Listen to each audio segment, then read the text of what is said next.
بسم الله الرحمن الرحيم. وبه نستعين. هنتكلم النهارده على الحلقة الثالثة في الكيسز بتاعة المالروتيشن. الكيس بتاع المالروتيشن من كتاب الكلينيكال كيس ستادي بتاع دكتور شريف إيميل. وصلنا لغاية الدسكشن. We have reached the discussion area after closing the case. He is starting now to discuss what we have done in the previous episodes in MALROTATION. So he says that MALROTATION and its consequences are one of the major index conditions.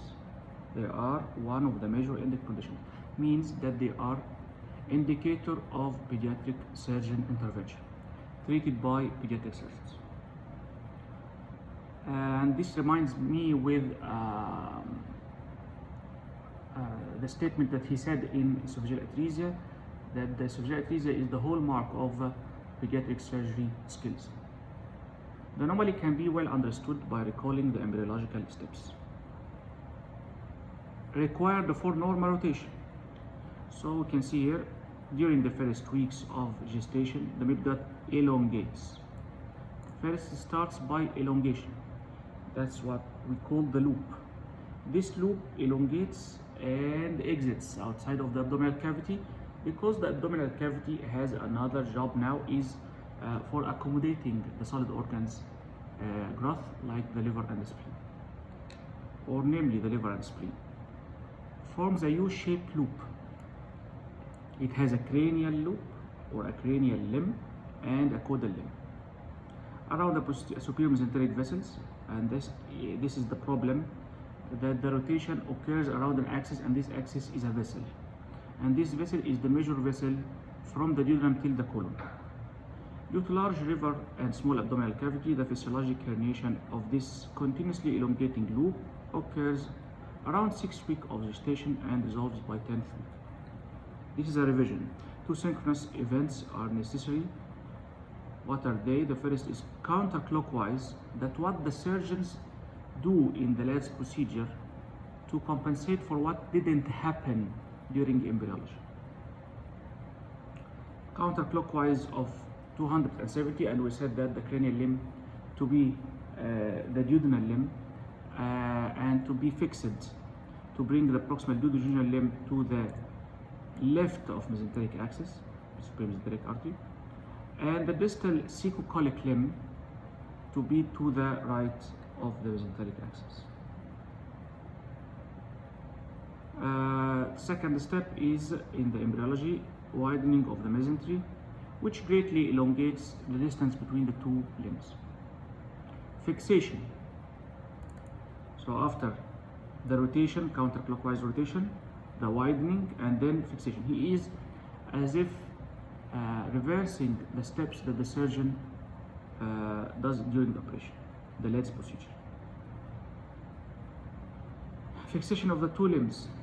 The duodenojejunal limb is fixed in the retroperitoneum at the ligament of Treitz, and the cecocolic limb is fixed in the right iliac fossa, and what's called descent of the cecum to be in the right iliac fossa. Criteria of normal rotation. This is very important and crucial in our discussion. In the UGI contrast series, when you see this is normal rotation. Complete duodenal C loop, number one. Number two, absence of dilatation of the duodenum or its redundancy. This is actually very fine incidence, and should be a very experienced radiologist. The presence of duodenojejunal junction to the left of the vertebral column, all of us know that now, so this is number three. And at the level of the pylorus, this we have discussed before in the previous episodes, you can revise. When the duodenum comes like that and becomes at the left side of the vertebral column, this is the vertebral column, becomes at the left side, it should be moving upward to the level of the pylorus. So the pylorus is like that, and then the C loop and then the DJ junction at the level of pylorus, and that's what we see in the lateral view of the UGI contrast study. And finally, the presence of most proximal jejunal loop to the left. This is a continuation of that the DJ junction is at the left. So first you see the C loop, second you see duodenum not redundant, not dilated, because there are variations in between of the spectrum. And number 3 is to see the DJ junction at the left, and to see at the level of pylorus and continuing of the small bowel at the left. Here you can see the stomach after evacuation from esophagus by the catheter, and then this is the C loop. This is the shadow of the vertebral column. Crossing the shadow means it's at the left, and then here the evacuation of stomach completely occurred, and all in the C loop and in the jejunum. The jejunum is totally on the left, and the C loop is crossing to the left, and the DJ junction is at the level of pylorus. At the level of pylorus. This is the pylorus. Okay? Classic malrotation. This is the pathology. We talked about the physiology. This is the pathology. I am consolidating what we have said because this is a continuation of the case to consolidate what we have discussed in the malrotation to close this topic at all. Classic malrotation is actually non-rotation. So when we are talking about the most common malrotation, it is the non-rotation. Take care. Or the absence of rotation and widening and fixation.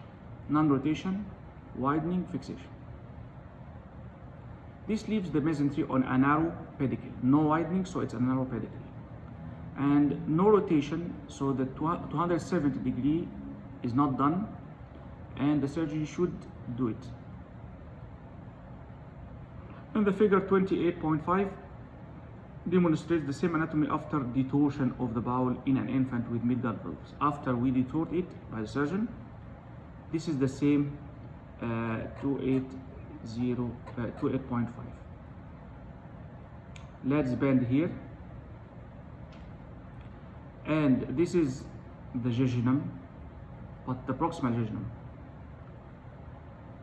and this is the cecum.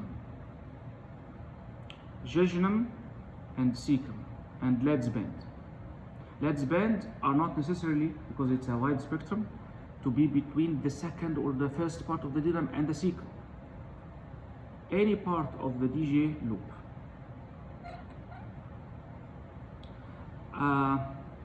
Continue.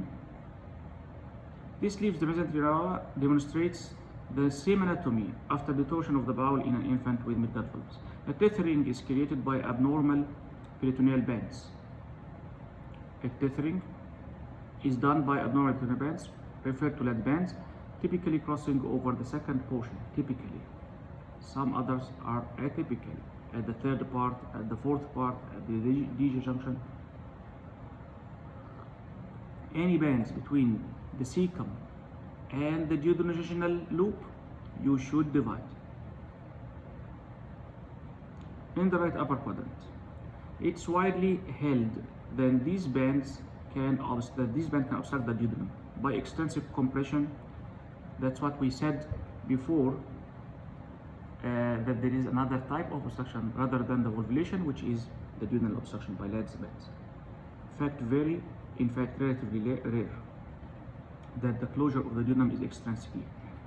Most common is it's due to volvulation. Partial obstruction of the duodenum in the absence of a volvulus, however, may occur due to very redundant and kinky duodenum due to the Ladd's band and called roller coaster duodenum.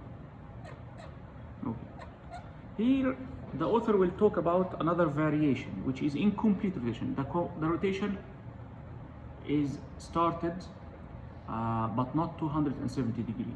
It's incomplete. That means that there is an arrest of this rotation. There is an arrest of the positioning of the cecum in the right iliac fossa. It may be in the right quadrant, right upper quadrant, and also the duodenum is not fixed at the D junction. Concentrate with me in this rare entity. These types of malrotation are increasingly being discovered on UGI studies performed for other indications. It's accidentally discovered. In most The abnormality is at the fourth portion of the duodenum at the DJ junction, because everything is settled except the last part of the loop, which may fail to completely cross. So it's not a complete malrotation, it is not a non-rotation, it's incomplete rotation. And the problem only is that it didn't cross. What about them? Which may fail to completely cross the middle line and to be rising to the level of the pylorus. So some of the steps are not accomplished, but others are accomplished. That's what meant by 270 degree is not completely done.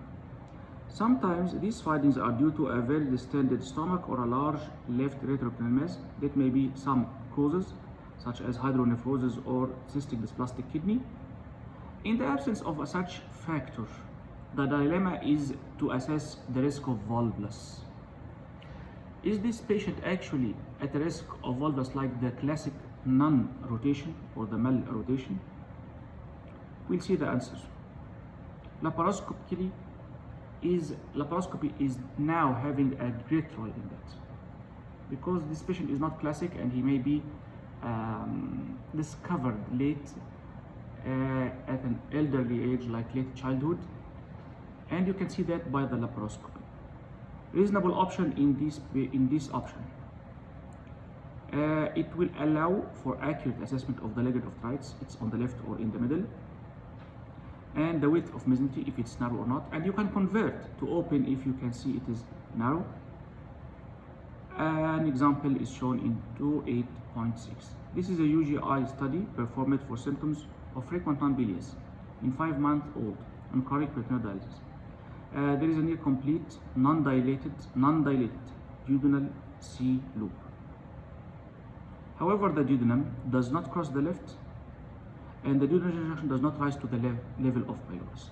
Two steps didn't happen: the crossing and the rising to the level of pylorus. You are eager now to know what's the solving of this problem. So we'll see.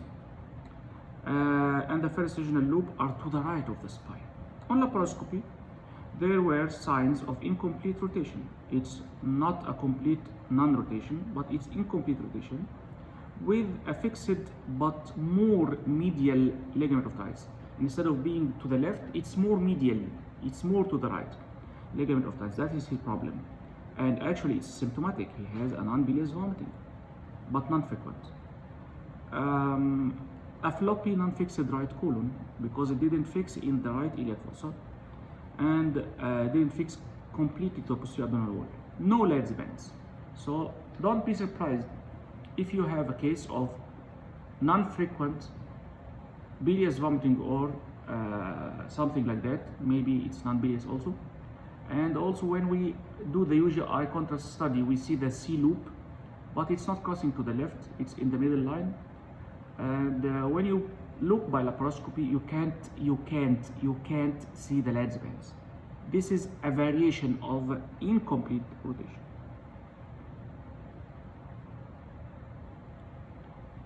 Floppy non-fixed legs band are absent. No legs bands.